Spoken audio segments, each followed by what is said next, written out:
clé qui est l'amour. Alors, il y a beaucoup de passages dans la Bible aussi qui parlent de l'amour. J'en ai choisi quelques versets.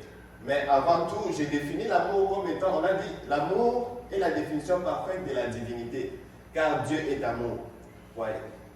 On ne peut pas, donc quand on voit Dieu là, c'est comme si Dieu égale amour.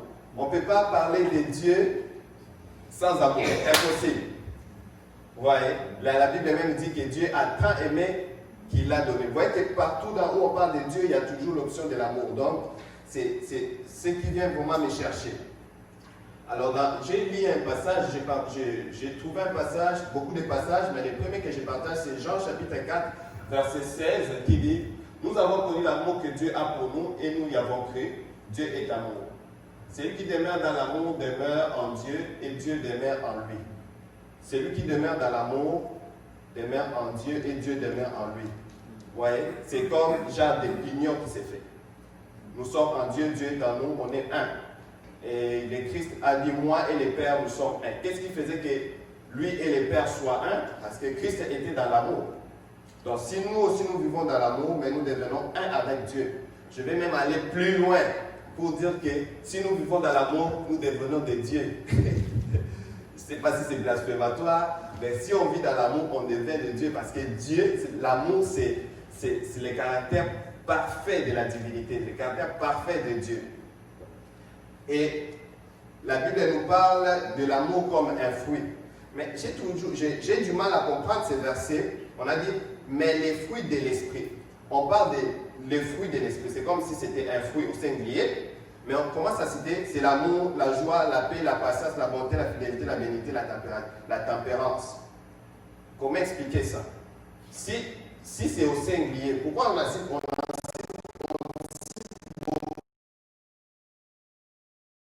on cite beaucoup de choses? Moi, je comprends par là que le fruit de l'esprit, c'est l'amour. Ok? Il y a un fruit. Mais l'amour peut se définir par la joie. Celui qui a l'amour a la joie. Celui qui a l'amour a la paix. Celui qui a l'amour a la patience. Celui qui a l'amour a la bonté. Celui qui a l'amour a la fidélité. Celui qui a l'amour a la bénité et la tempérance. Donc, ça, c'est l'amour, c'est traduit par tous ces éléments qui sont venus après. Mais c'est ça le fruit de l'esprit. Donc, si nous avons l'Esprit de Dieu en nous, chacun de nous, bien évidemment, lorsqu'on a accepté Christ comme Seigneur et Sauveur, ben, l'Esprit nous a été donné comme un don. Vous voyez? Alors, étant un don, étant une sémence, ben, ça doit produire des fruits. Et parmi les fruits du Saint-Esprit, il y a l'amour. Je vais encore aller plus loin. La Bible nous dit, soyez dans la joie, perfectionnez-vous, consolez-vous, ayez un même sentiment, vivez en paix, et le Dieu d'amour et de paix sera avec vous. Ce qui vient me chercher là-bas, c'est ayez un même sentiment. L'amour se traduit par l'unité. Là où il y a l'amour, il y a l'unité. Vous voyez? Là où il y a l'amour, il y a l'unité. Dieu et Jésus, ben, ils sont tellement unis que Jésus pouvait dire, il y a tellement d'amour là-dedans, parce que Jésus dit quelque part que le Père m'a aimé, le Père vous a aimé comme il m'a aimé. Vous voyez, il y a tellement d'amour là-bas qu'il pouvait dire, moi et le Père, nous sommes un. Qui a vu le Père, qui a vu le Fils a vu le Père. Donc aujourd'hui, grâce à Jésus, grâce à sa mort sur la croix de Golgotha, ben, qui nous voit, nous, croyants, il doit voir aussi Dieu. N'est-ce pas? Parce que nous sommes unis en Christ, nous avons les mêmes sentiments en Christ et le même sentiment que Dieu, le sentiment d'amour. Alors, on continue. L'amour. La haine excite des querelles. Comment est-ce qu'on peut manifester l'amour? Ou bien c'est quoi le contraire de l'amour? C'est quand même important. Oui, l'amour existe, mais c'est quoi son contraire? Si je connais son contraire, ben, vous voyez, ça me permet de faire toujours l'équilibre dans tout ce que je fais. Et la Bible dit dans le livre de Proverbes, chapitre 17, 9, elle dit la haine excite des querelles, mais l'amour couvre toutes les fautes. Donc l'amour, c'est cette faculté-là de couvrir les fautes. Vous voyez? Parce qu'étant humain sur la terre, on aura toujours des fautes. Vous voyez? On aura toujours des fautes. On aura toujours à se chicaner, comme on le dit ici au Québec. Vous voyez? Mais si nous avons l'amour, on aura tendance à couvrir les fautes. Couvrir les fautes ne veut pas dire qu'il ne faut pas envoyer en justice quelqu'un qui nuit à l'ordre public. Non.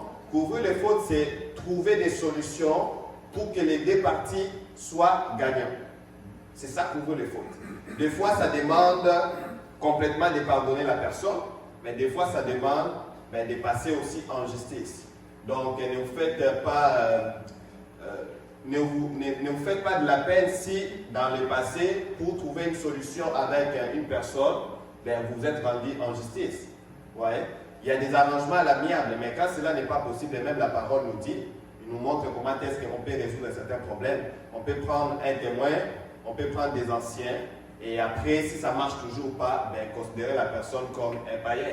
Cela veut dire quoi? Des fois, quand tu ne peux pas régler les problèmes à l'amiable, il faut les laisser entre la main des autorités. Donc, je ne suis pas de ceux qui disent qu'il faut toujours couvrir les fautes. Donc, couvrir les fautes, c'est juste pour mettre au clair. Couvrir les fautes, c'est chercher que toutes les parties restent gagnantes. Donc, il faut que la victime, quelque part aussi, soit dédommagée. Parce que c'est la parole qui les dit. On avance. Voilà, donc celui qui couvre une faute cherche l'amour, et celui qui la rappelle dans ses discours divise les amis. Donc l'amour s'oppose à la division, comme je l'avais dit un peu plus haut. L'amour, c'est l'unité. Donc, je ne sais pas comment est-ce qu'on peut manquer de la paix de l'esprit si on vit dans l'amour. Si tu cherches l'unité, si tu cherches... Tu es toujours celui qui cherche les solutions. Tu es toujours qui cherche que tout le monde sorte gagnant dans une affaire. Voyez? Donc, ça, c'est une deuxième clé que je voulais partager avec vous. Il y a un homme qui m'a beaucoup inspiré, c'est un pasteur, mais c'est aussi un chercheur, c'est un docteur. Il est déjà mort depuis beaucoup d'années. Il s'appelle Joseph Murphy. Il a dit, un homme seul